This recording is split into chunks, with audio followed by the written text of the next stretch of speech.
You are listening to the Signal to Noise podcast on the ProSoundWeb Podcast Network, sponsored by Audix.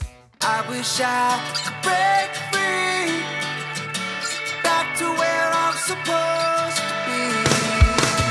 I wish I could break free, back to where I'm supposed to be. Sweet. Welcome back. Hey, Michael. Hey, Chris. It's Hey, buddy. cool. It's cool to be here. I'm at the beautiful Friendly Temple here in St. Louis, Missouri. I think we got a really good show tonight, and I'm glad that we got to do the video portion with you guys. Tonight, we're going to have Steve and Fred from Audix on. They got this cool new thing, and it came about. I sent Chris and Michael a message, and obviously there are measurement gurus on SPL, and I thought they had a really interesting product that's coming out soon, if not now, by the time you watch this video. Basically what they can do is measure your IEMs and headphones through a little device that Audix is going to be releasing. So tonight from Portland, Oregon, home of Disarray and Voodoo Donuts, Steve and Fred from Audix. Welcome to the Thanks, show. Kyle. Appreciate it. Good to see you again. Glad to have you, man. It's been too long. It has. Kyle and I have a long and dark history together. We worked at a couple manufacturers together. I'm a church. Yes. The church. Yes. But, and actually we both freelanced for the same independent company down in Phoenix, albeit at different times. So, yeah, we've crossed paths a few times through the years. One thing to clarify, though, we're in Wilsonville, which is Portland, not Portland proper per se. It's the south end of Portland, just off I-5 here. So you drive about another 10 minutes or so, and you're in hayfields. So it's very much business parks and industrial area where we're at. We're far away from the goings on in downtown, which have been going on for way too long. But Diet Portland, we like to call it. Exactly. But you have a piano. Yeah, first guest to have a piano on the show. So that's cool. You brought your piano with you. This is the Audix Performance Room, and we're working on ways to use this more and more. It's a beautiful space, high ceilings. They've recorded there. At one time, there was a full recording studio in here that did several projects. So it's a unique space, and we just cleaned it up a little bit, threw on the stage lights, and don't play the piano though, because it's very much out of tune. But it is a beautiful, beautiful instrument. That's what MIDI is for. Yeah, exactly. MIDI. And also, the other advantage of the video format for those who are watching this episode on video is that you can see the progress of Kyle's beard. It's coming along quite nicely, actually. You guys are the second people to mention it today. I figured since we just launched stuff on the ProSoundWeb website, on our own Signal to Noise little page, and some merch, this is the beard I'm going to grow until we sell our first shirt. And remember, some of the proceeds are going to be going to our friends over at the clinic. They've been awesome to us, and they're definitely being awesome to those who are out of work. And it's cool to have them on board and hopefully we sell a shirt or possibly a sticker. I don't know. Yeah, we're gonna get you the leggings. So I think for those who aren't following along on the Facebook and whatnot, we have an official home here now. Signaltonoisepodcast.com, right, Chris? Yeah, is that what it is? Yep. We have a real website, y'all. It's pretty cool. So that's pretty neat. And you can go there and you can see what we got going on. We have an upcoming episode. We're going to be doing a book giveaway for y'all. And there's a picture of Kyle up on there. And, you can get your Signal Noise t-shirt and sticker. And like Kyle said, we're going to be supporting the clinic with that. So go and check out our new digs, man. I'm pretty excited about it. Big thank you to the whole ProSoundWeb team, especially Sam, for putting that together for us. We got some real some tech gurus behind the scenes here. They have to deal with us. So it's good. So that's cool. So let's jump in, man. This is, I gotta tell you, this is right in the wheelhouse for me because I think our regular listeners know that I've spent pretty much the last year and change of my life down the SPL rabbit hole, and a lot of people say, well, how do we look at hearing loss from IEMs? We don't know how loud they are, and we don't know how loud they are. That's sort of a big a big hole in we can measure PA, we can measure monitors, we can't measure IEMs right now. We don't even know what they do. You just put these things in their ear and they make sound like they make your nose itch. This thing's better than this other thing, and now we have a way to actually visualize that, right? So let's jump in, Steve. Why don't you show us what we have here? Tell us about the deal, man. Well, in pursuant to what you're talking about there, the whole hearing loss concerns, what are you really handing that artist? Are you for sure that system is always working? What is your SOP every night before a show to ensure that thing's working? Talking about, some of the history Kyle and I have, one of the big shows I helped out with before I left Phoenix was Winona. Judd was in town for an event, and a big sold out thing, $250 a plate kind of thing. And in-ears were just kind of becoming more and more the norm at that point a few years ago. And I'm helping with the main monitor guy, and I'm wiring up Winona with her in-ears. I'm thinking to myself, God, I hope these things work like they did in sound check.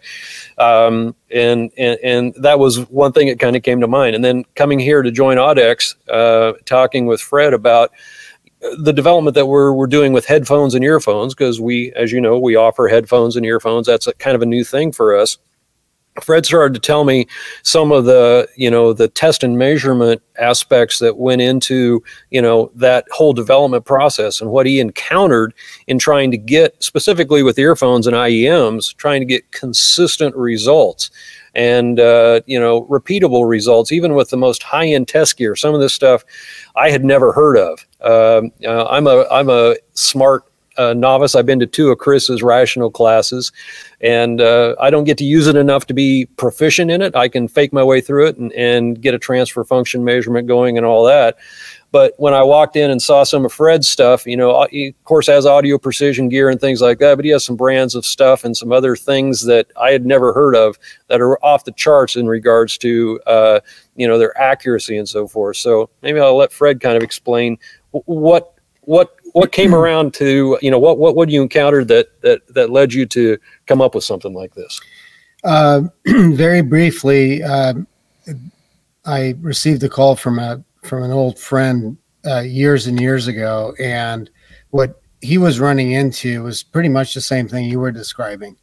They didn't really know how well the IEMs were working from evening to evening, and when they sent him out and they got him back, they were not sure what they were getting.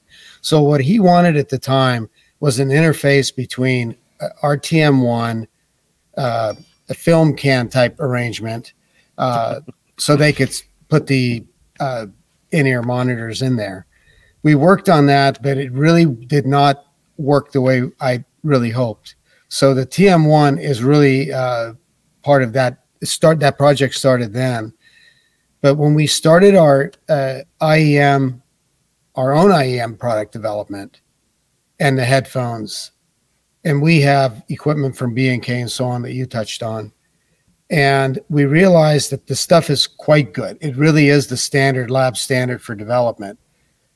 But what it led to is thinking, how are we going to utilize this stuff for production? And then, of course, my discussions with Mark Frank at the time, who was the person who contacted us, started kind of bringing back those memories as to what he wanted. So now we were actually engaged in doing IEMs, and it was a much better medium for us to really understand what the Pro Sound guys, as well as other people as far as product development and so on, really needed. So that's how the TM2 came about. And I just want to clarify for people who maybe aren't familiar, the TM1 is your measurement microphone, your omnidirectional reference mic, basically. So if anyone's not familiar with that model, that's one of the the relatively common measurement mics that you'll run into. People carry around with their smart rigs and stuff. So TM1, and now we're talking about the TM2. Exactly. So being able to get something that's repeatable, something that is designed to work with different types, different brands, different nozzle exit sizes of the various IEMs. So when you get the TM1, you get several things. It comes in a nifty little carrying case here with a calibration file, which I'll go into in a minute. and then 4 different nozzles. So 3 to fit the most popular IEM nozzle sizes. What sizes are those that come with it, Fred? As far as brands go, Shure and Westone and so on have nozzles roughly in the 3 millimeter range, 1/8 inch. And then Sennheiser, ours, and several others are in the 6 to 7 millimeter range. So 2 of those are designed to work with probably 80 to 90% of the commercially available off-the-shelf IEMs. And then the last piece that comes with it, the last adapter piece, is actually set up to work with standard size calibrators. And being able to put this on the TM2, set up a standard calibrator with it, and be able to get a reference at that point of what is 94 dB, typical output of a calibrator, then allows you to know that the system overall is in calibration, and what you're looking at in the SPL measurements in SMART are what you're sending that performer at that point. Because the TM2 represents basically the depth of the ear cavity. I mean, it's the same Correct. essential volume. Correct. Yeah. There was some thought that went into that too, right, Fred? Yes. Significant amount went into the internal design of the TM2 as far as the chamber goes, which you cannot simply do with a empty chamber. You cannot create that impedance with just a basic chamber. When you look at lab grade, I think you folks mentioned the 711 type couplers, or that was mentioned. Those types of couplers have a very complex internal mechanical structure. There's chambers in there, there's cavities in there, and that's all meant to basically get very close to emulating the human ear. And that's really what took the most time as far as the development of the TM2, because what we were hoping to do with the TM2 is to get it as close as possible to the performance of a lab grade coupler. So when a sound engineer or someone in the factory wants to take this data and send it back to a lab or to a manufacturer that does use lab grade equipment, that the results that they get are going to be very, very close to what they see from the lab grade couplers. Talk about the calibration file just a little bit, if that's okay. You guys who have dealt with SMART and have got microphones like the TM1 or other high quality, test and measurement microphones, are usually provided with a calibration file. And we also provide one with the TM2. It's a little bit different take on it. Can you explain what the calibration file allows you to do for just matching up multiple units, like if you had multiple units out on a tour? Well, this took a little bit of struggle, and because we're all very much familiar with this calibration file that gives you this flat line, 20 to 20K, and hopefully with very little variation there. But that's not what the ear represents, as we see in some of these charts up here. So what we had to do is make a selection as to what we're going to calibrate to. And in recent years, and I think B&K is introducing, or will be introducing soon, their high resolution calibrator. But prior to them, Grass, which is the Gunnar Rasmussen group, when he left B&K, he started Grass. They had developed a high resolution coupler, and we have several of those here. And those are model RA0401 and 0402s. They're virtually identical. And those products were developed specifically because the in-ear monitors were no longer hearing aids. They're actually high fidelity products. And the typical 711 type couplers have a limited frequency response. The RA0401, 0402s have an extended response that goes out to pretty close to 20K. So that's what we chose to calibrate our TM2 against. So that's what the file represents. Cool. And I think I want to lay a little foundation for folks who maybe don't have as much of a foundation in test and measurement stuff, kind of what we're talking about here, so they have a little bit of context for it. I think most people are somewhat familiar with the idea of a transfer function measurement where you're putting a microphone out in the space that's covered by your PA, and you're basically asking the software, okay, I'm going to show you the signal that I'm sending into my PA, and then I want you to look at what the mic's picking up, and I want you to tell me how similar they are. And so it's basically it's a comparative measurement that just says, all right, well, we're taking a look at what this system is doing to the signal, how faithfully is it reproducing its signal. And we can do that for floor monitors. And we're talking about, for the first time, being able to do that in an accessible way for headphones and in-ear monitors. You've basically created what can be thought of as a reference microphone for in-ear monitors. And that's kind of where that goes in the measurement loop. And I also think it's worth, explaining that, like you're talking about, I mean, there are high-end lab-grade rigs out there, like Grass, our friends at Audio Precision make these rigs. They're fantastic. They're lab grade. They're very, very expensive because they're lab grade. And so while they're fantastic for R&D, they're not something that's accessible for your typical touring monitor engineer, for example, or a rental house or something like that, or even a band, right? Yep. So so what you guys are talking about, I mean, I don't want to put words in your mouth, but you're basically allowing you're allowing a much larger group of our industry to have access to this tool where they can measure IEMs.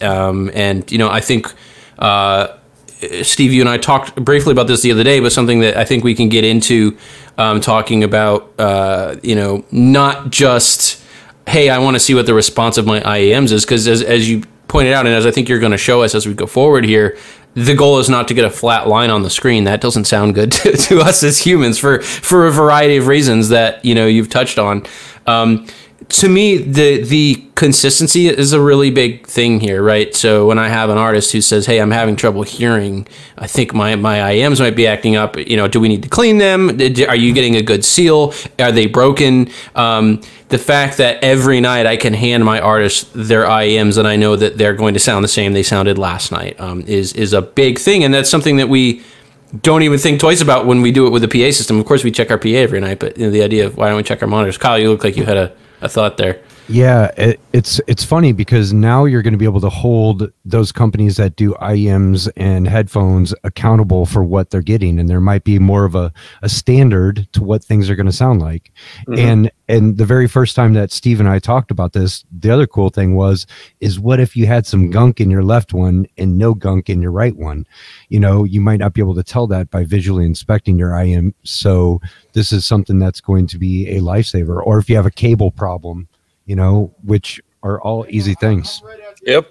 There's all those variables can be pretty quickly diagnosed, and you want to go through some of the setup slides here, and we kind of will explain what I think would be a pretty typical scenario. This, I even refer back to this all the time, is just a quick, thing to explain to people that this is how a typical smart rig is set up. You've got various pick points where you can check your references against those microphones in the room. You can elaborate on that a little bit too. That's still a current drawing, right?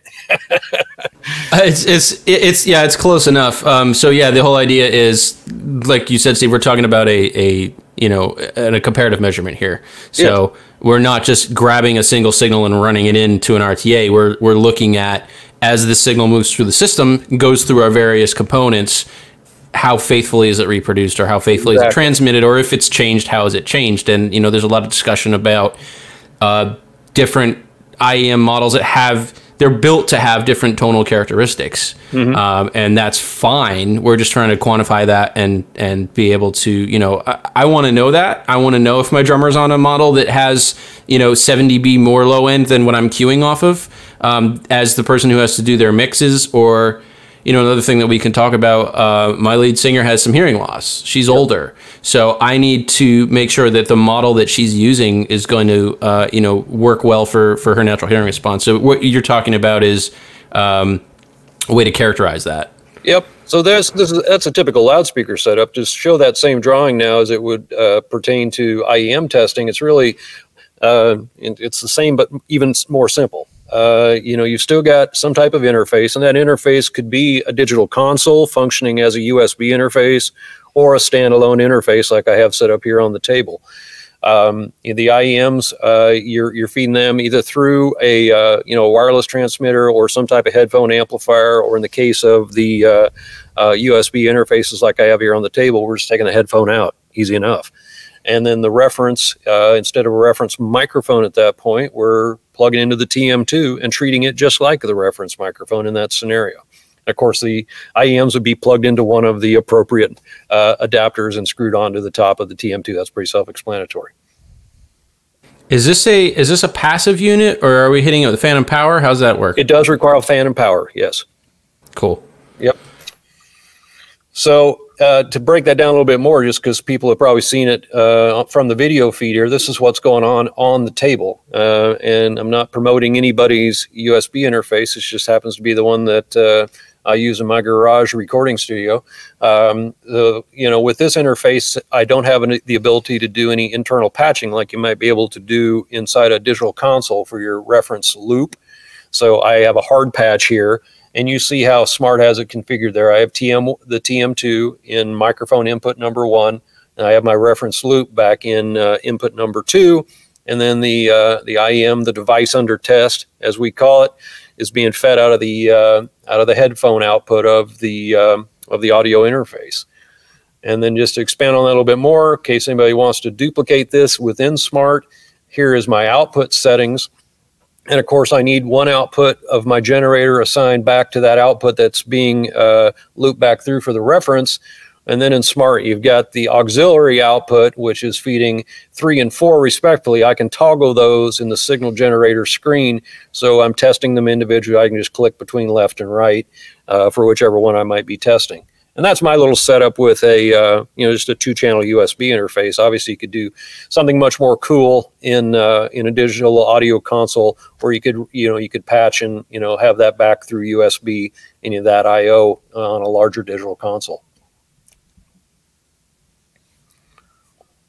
Yeah, that's cool. And as you were talking, there's a couple. So the consistency benefit to me is a big one, in the fact that I mix a band that uses 3 different models of ears between them, and I have no idea how that translates to them. But the fact that we can calibrate this thing for SPL, and Smart has an increasingly robust tool set for measuring SPL, and most importantly to me, measuring exposure. Right? Is this safe? Is a big deal, a really big deal with IEMs.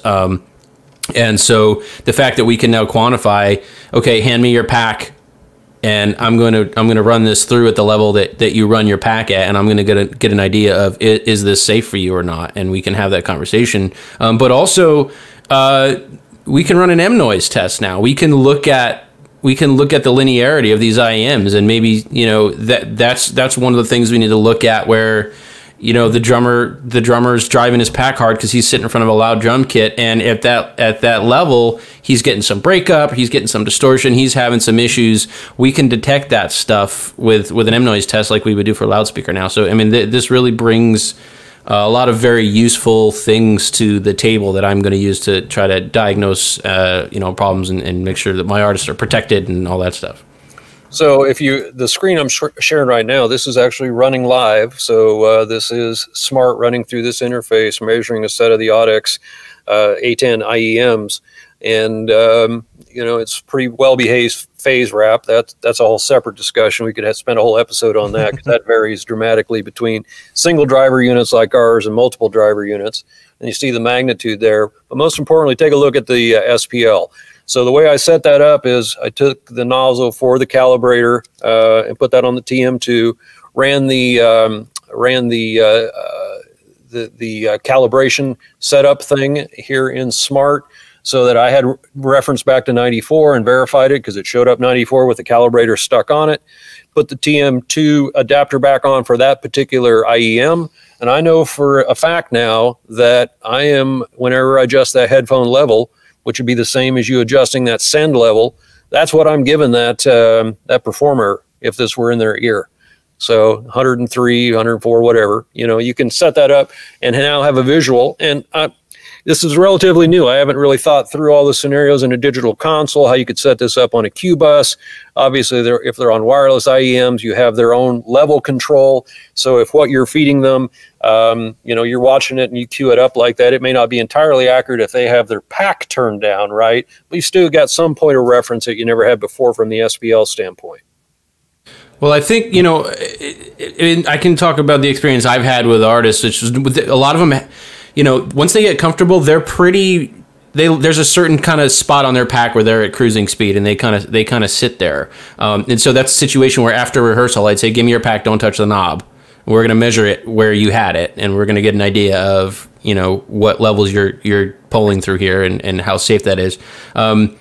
That's one part of it, but also I think the fact that if you can pull that backwards and you can correlate that value at the pack to the level that's leaving the console, the mix bus. And so, yeah. I mean, it's conceivable to me to have a bunch of meters up, a bunch of exposure meters, right? A bunch of NIOSH meters for every artist on your stage and be keeping an eye on what their levels are like. So yeah, I mean, this is, it's definitely, it sort of closes the loop in a way that this was always something that was a big concern for me, which was, something as simple as if you don't get a good seal on your IEMs, you're turning that pack up and you can really get into a dangerous situation really quick. Or the people that pull 1 year out, that's a nasty habit there. So the fact that we can quantify this, I think, is going to be I don't use this phrase lightly, but I think it's really going to change the game for a lot of monitor engineers, especially when the dialogue in our industry is moving ever more towards hearing health, safety, that type of thing. Yep. You don't even have to look for blood anymore, Michael. No more bleeding eardrum. Yeah, you don't even have to, like, if it's dark and the light isn't pointing at them, you don't even have to look for blood anymore. Well, and then the other last thing I want to mention about that, just thinking it through in various things I've been through the years, I think it'd be handy to, again, since there's never been a point of reference for that artist, you could create, for instance, 96 dB and hand these to them and say, at this level, this is 96 dB, Mr. Artist. Do you ever want it to be louder than this? Well, you really shouldn't, because give them the information about the prolonged exposure to a level at that. So that would be good for about how long before damage would occur? Oh, I think, 116 is about 15 minutes. So yeah. 106, maybe an hour or so. Those are. If you're going by OSHA, they say 105A is an hour. If you're going by NIOSH, which is like what you should be following if you don't want to actually damage yourself, 94A is an hour. So it goes quick, and that's why this stuff's important. Yeah.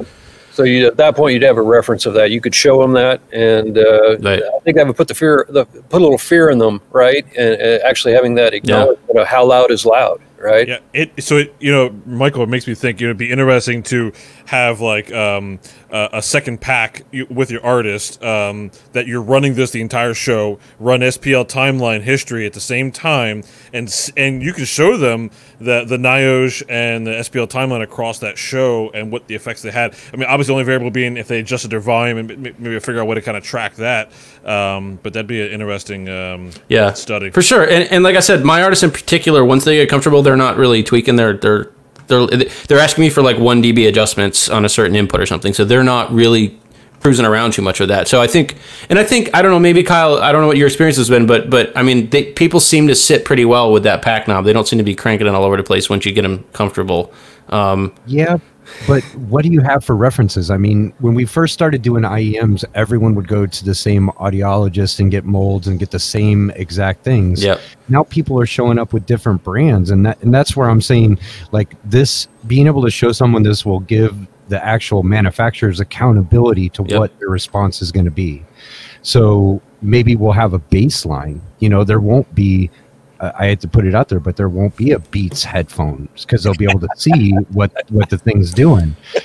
And that way, like, as a monitor engineer, holy cow, I wish I would have this stuff. I mean, Steve's talked me into it. Now I got to go do a tour with this thing so I can actually see it for myself, because I think it's going to be optimum. Like I said, accountability for what the curve is going to be.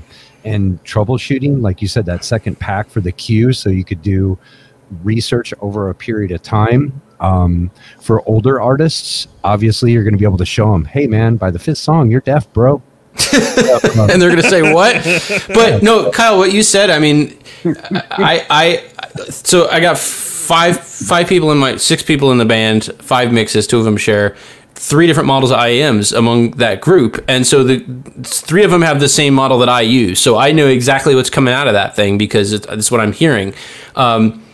You know, of course, talking about individuals' hearing is a different variable there. But the other people, I actually had to put new tips on my lead vocalist's ears and put them in my ears just to hear what the unit was producing, you know, in relationship to what I was hearing on the cue. And it was way different. Like she had like an extra, it sounded like she had a 4 dB boost at 1K. And I'm like, well, I'm glad I know about that, you know? So this is where this takes away a lot of that kind of wiggle room where I can go, I know what my Q bus sounds like when I wear my ears, and I can compare that to what I know is coming out of her ears, and I can compensate for that at the desk. And so I know exactly what I need to do in her mix to deliver her the mix that I'm actually creating, right? And also another conversation we have, my artists are older, right? They're in their 60s, so we have a lot of conversations about hearing loss and are you guys getting your audiograms? And I mean, they bring me their audiograms and we look at them, and if I know you have a certain thing going on, again, I can incorporate that in the mix. So to me, this is about like dad.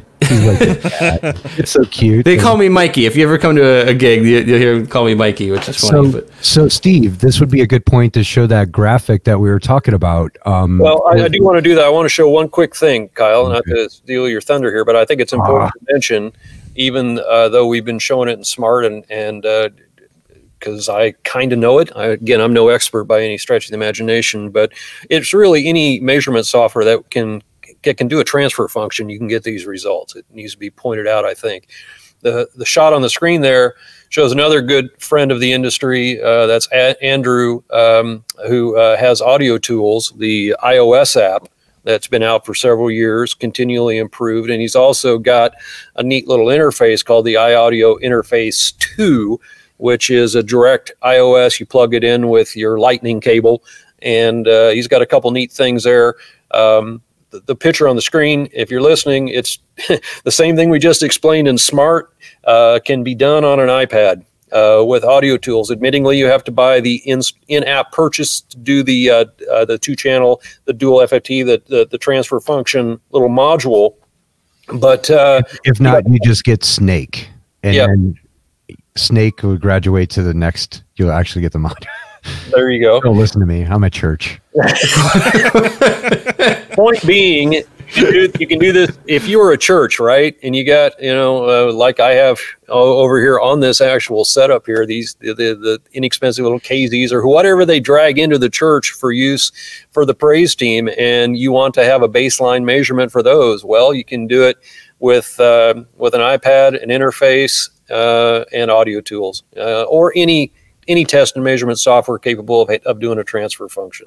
Correct. Now, to segue into what Kyle was saying, it is very interesting. If you look around, you look on, spec sheets, you look on the web and stuff like that for in-ear monitors or headphones, they'll show a frequency response range, but very, very seldom, and us included, would you see a frequency response graph for in-ears or headphones. And the next slide I'm going to show you here, these are 4 in-ear monitors that we've tested, including our own, and they range in price from $60 to $800. And that's your frequency response graph, through the TM2. They're all weird. If you were putting this by comparison of a transfer function measurement that you've done on a loudspeaker, you would throw this loudspeaker away. But for in-ear monitors, again, factoring in the effect that your head has, your ear canal, your station tubes, everything else that comes into play there, they all sound good. All these sound pretty darn good. They're all very similar through the mid-range. They all have slightly different high frequency characteristics and definitely different low frequency characteristics. Again, it's no one IEM is perfect for everybody. You may want one with more or less bass, more or less mid-high, and more or less mid-high bump, but they're all good. But if you're looking at them, they all look pretty weird. I think you'd have to agree. Well, the thing that's really remarkable is that the trend is very clear here. This is fundamentally the same story. It was funny at one of the forums the other day, someone put up a measurement of, I think it was actually one of the KZ's models that you were discussing, and the reaction is yikes, right? Because like you said, we're used to measuring speakers and near fields and stuff, and so if your PA's doing this, you're like, something's broken here. But this is how IEMs look. This is what they look like, and so it's this really, for me, a lot of this is, will they look like that every night? Will they continue to look like that? Or if all of a sudden doesn't look like that, I know I need to address that, right? So we're talking about... while on tour, if someone's having issues and you think a driver may have failed, if you had a trace of that, you can then put it on there and check, make sure, see if drivers have failed. Right. Exactly. I mean, it's like, the rental shop I work with, we sweep all the boxes once a month, right? So I keep that data. So if something starts coming up differently, we know that we have a problem, we can address it. We can go back and say, oh, this speaker was fine the last 3 times and now it doesn't match, so we have an issue. And so you're doing the same thing here. So whatever model you pick, whatever tonal characteristics it has, the fact that we can now say, hey, is it consistent? Is it working? He was hearing something weird. Was he just having a weird night? Did he have a bad seal? Did we blow a driver out? And also, you know what? I'm going to take a guess, because, Steve, I haven't seen your data, but I would wager that on a lot of IEMs, left and right don't tell the same story. Fred can speak to that. Yeah, we have noticed that. Yeah, and that's a quality control thing that in our own stuff, now that we have this tool, that we're really striving to achieve, is equal response between left and right, just within as close as you can possibly get it through hand selection. Yeah. There it is. Yep. Accountability. Yep. You know what I mean? And it's funny, how many times has an artist walked over to you and said, oh, my left sounds weird. The right sounds great. The left sounds weird. It's not like you can stick their mold in your ear, Right. So this is amazing. Yeah. I knew you guys would freak on this. That's why. Well, it's funny because Kyle, you kept talking about it, and then I'm talking to Chris at the office, and Chris Tengeris has been working on it from the rational side of things a little bit, and so I kept hearing about it. I kept going, man, when are we going to see this thing? So I'm pretty stoked. But it was funny the other day, exactly what you're talking about. I put on just regular old pink noise in one of pairs of my IEMs, and I'm like, wow, these things don't sound the same on both sides. So like this is real stuff. This is a real factor that we have to consider. Is manufacturers going to start thinking about phase traces, because now we can see them? We can see what's going on. We can see what's getting canceled in there. Is manufacturers going to address the left and right like you guys did? Oh, our right one is a little bit different. Obviously, the rattling of our head makes the noise different anyways, so it'll be a little bit coherently different for each person, but this will make it a lot closer starting point for everybody at monitors. Yep, phase response is now obviously easy to see, as is impulse response. And that kind of comes into play. I've noticed that just playing around with it, with some of the multiple driver units that are out there, that gets a little weird too in the impulse response of multiple driver units, just by nature. But again, the end result is maybe perfectly fine and acceptable and desirable even for the artist that is choosing that multiple driver unit for whatever reason. But at least now you can see it and kind of have a point of reference to evaluate and compare.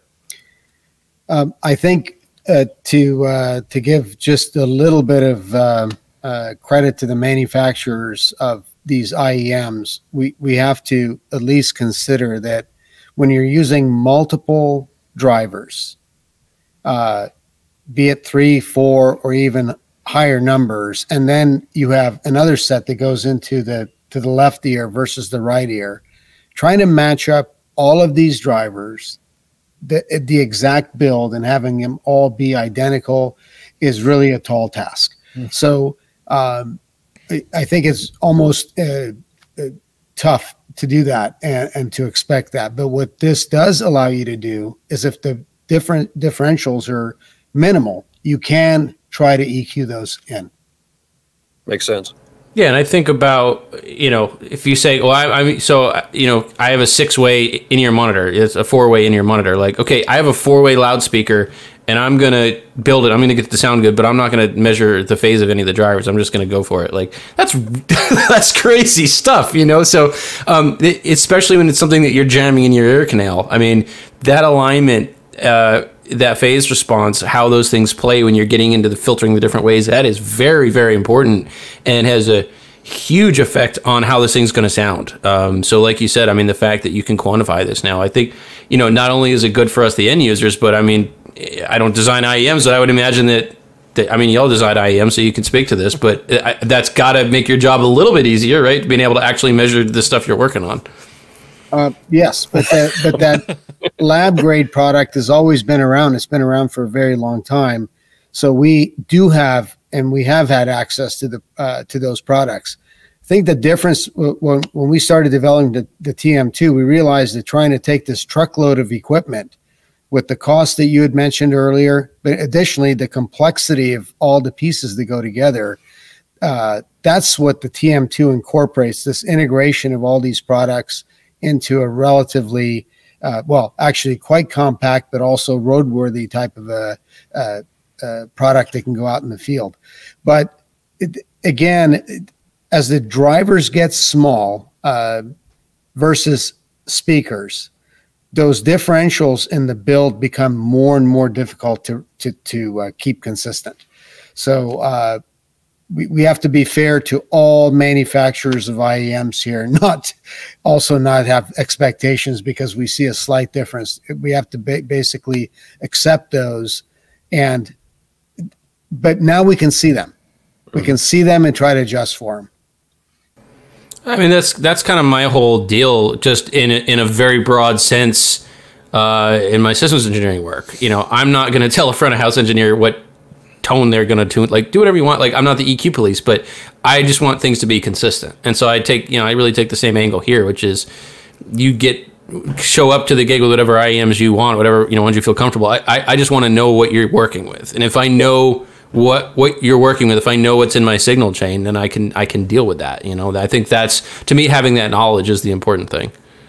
Yeah, and on tour, with Smart, you do this, you mentioned it, that you do this in the shop with loudspeakers, you keep these things archived. I mean, Smart's great with that, as are most of the other test and measurement programs, that you'd be able to have that reference either locally or on the cloud to be able to quickly pull up and see what they were when we started day one of rehearsals versus 12 weeks into the tour kind of thing.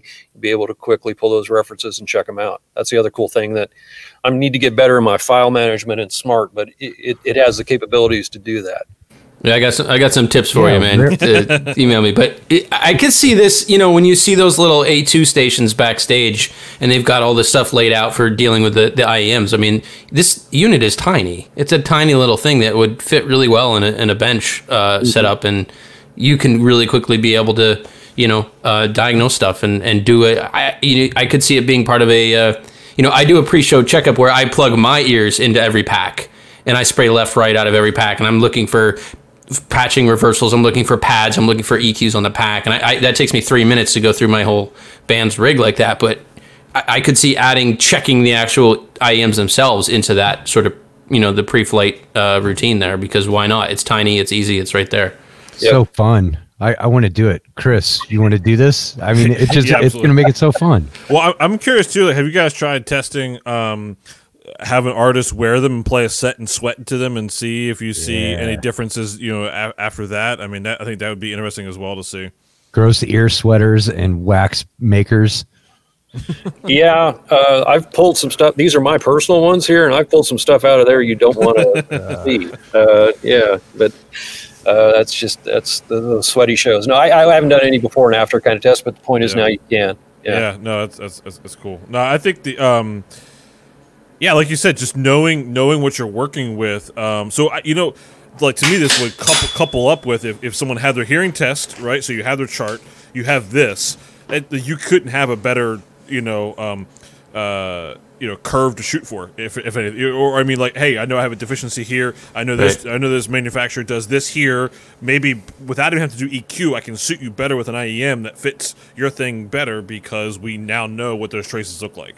Yeah, I think it's if you walked up to a system engineer and you said, here, we're going to do a rock PA system, and I'm going to put 2 EQ filters in your signal path, but I'm not going to tell you what they are. Right? So with IEMs, you have the person's hearing response that you don't know what it is unless they bring you an audiogram, and then you have the response of the IEM that you don't know what it is unless you measure it. So the IEM thing is tricky because you have 2 really big unknowns in that signal chain, and the only way you're going to know is if the artist tells you, hey, I'm not here. And the challenge there, which we've talked about on the show a ton of times, is that oftentimes you'll have an artist who knows that something sounds wrong, but they don't know what's wrong, why it's wrong, how to fix it, and we have to get in their head a little bit. Steve, I have you've been talking a lot about IEMs. You mentioned headphones. Can we measure headphones with this thing too? I can't say right now. No fair. Okay, so when do we expect this thing? I know it's getting there. When do we gonna see this thing on the street? Production is done. We're just finishing up some documentation to go along with it. So by the time this airs, you should be able to get one from your local Audix dealer. Sweet. We're actually airing this tomorrow. No, I'm kidding. We're live right now. We didn't I gotta write an owner's manual tonight then, I guess. But yeah, the product was actually ready in January, believe it or not. But I think with everything that's been going on that everyone's aware of, we just took a pause and everyone took a pause. It's crazy. Yeah. You picked a good time. Yeah. So I'm curious. Obviously, Audix isn't really known for headphones yet. Say yet. Hey, man, we've had them out for 3 months now. I'm curious. Maybe what was other than just another product line. What drove you in that direction, and what? There had to be something completely different in going this route than doing microphones. What was it like shifting to doing that? Well, with our IEMs being dynamic drivers, and that's what we focused on, is try to do basically take our microphone knowledge and technology on the dynamic side and apply it here.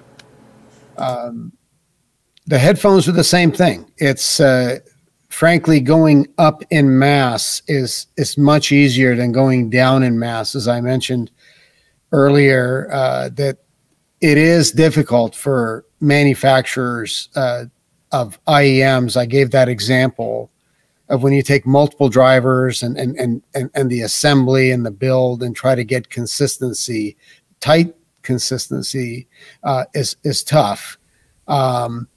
For us, having worked with low mass drivers for many, many years, you'll find that a lot of microphone manufacturers do have headphones, and it's the knowledge, it's the understanding that takes us there. It's an easy product to transition to. So that's really what it was. It's something that we actually had product development with headphones, quite good headphones, going back 30 years. And we have those prototypes here, and they're still, when we worked with this, we took those out of the closet, and they are still fantastic. They could be marketable today. Like Kyle, he's been around that long. He's still marketable. Yep. Have you ever done a gig with a DJ and they actually use the headphones as a microphone? You ever seen that? Please don't do that. Get it. I just talked about this on Kyle, you weren't there, our episode with Ike, where when I was in recording school, just as a learning experiment, it was like, hey, these things are transducers as well, and we literally had to take headphones and stick it on a B3 and mic'd up a Leslie. Just didn't sound like shit, of course, but only sounds good at a roller rink, bro. Only sounds good at the roller it might rink. have sounded better if I had these back then, but The point is that they're transducers. Yeah. And Audix has specialized in transducers since day one. So we're just pushing air the other direction, right? So it's passion, and I'm real proud of what we got. Kyle knows I'm fairly new with Audix. I've been out talking about the product since the summer when I started. first part of the summer, and it's really neat to see people's eyes light up when they put the headphones on, when they try one of the new microphones. These are, by the way, quick plug, these are the new studio condensers, the 133s. We also have the 131 that's the same mic without the switches that we're using for the podcast here tonight, just for fun. Those just started shipping 2 weeks ago. So there's a lot of fun stuff coming, and well, you guys have used OMs through the years. It's a great product too. It's been a lot of fun. Yeah. Shout out to the D6 inside my kick drum. Baby. I will do a little bit of Kyle history. So Okay. Audix was the first company that endorsed me as an engineer. Wow. Yes, sir. And then then what happened? They came to one of your shows and heard you mix, and yeah. well, we are rocking a hell of a drug. we got our A150 headphones on here, and I have to say they're quite comfortable. I do because you get a lot of sweaty ear stuff happening when you're on Zoom all day. So we do appreciate that. For anyone who's not on the video, is listening to this on audio. Check these headphones out, man. They're cool. We dig them. I got to mix. I got to mix a show with them for the first time this past weekend or 2 weekends ago, whatever it was. So it's funny. Yeah, I've just been listening to these knuckleheads, and by these knuckleheads I mean Michael and Kyle. With these, I hadn't really been able to listen to a band and listen to inputs and stuff, and so it was really cool to actually get to use things to mix. And I told these guys, my honest feedback, very comfortable. I like. The low end extension doesn't seem, it's not a Beats. Let's call it what it is. It's not another super bump on the low end. And my only feedback was just a personal one of when I'm mixing, I like to drop my headphones down to my shoulders, and I like folding my headphones towards my chest to kind of mute them and move my head around. And these ones just happen to fold the other way. Put them on backwards. Yeah. Left, right, reversal. Just reverse your polarity. There you go. There it is. Innovation happening in real time here on Signal Noise Podcast. Man, guys, thank you for this demo. This is really cool. I was excited about it when we talked about it before, but seeing it is really neat. I'm certain that our listeners are going to be interested in this, and I hope that, like you said, by the time this episode hits the streets, I think people will be able to check these things out. So I'm certainly looking forward to getting a unit, getting my hands on it, and doing all the horrible things I do to measurement gear in my office. Just lock him in a closet somewhere and get Michael Lawrenced. Dude, thank you guys so much. Thank you so much, gentlemen. Thank you. Guys, appreciate it. Keep up the good work.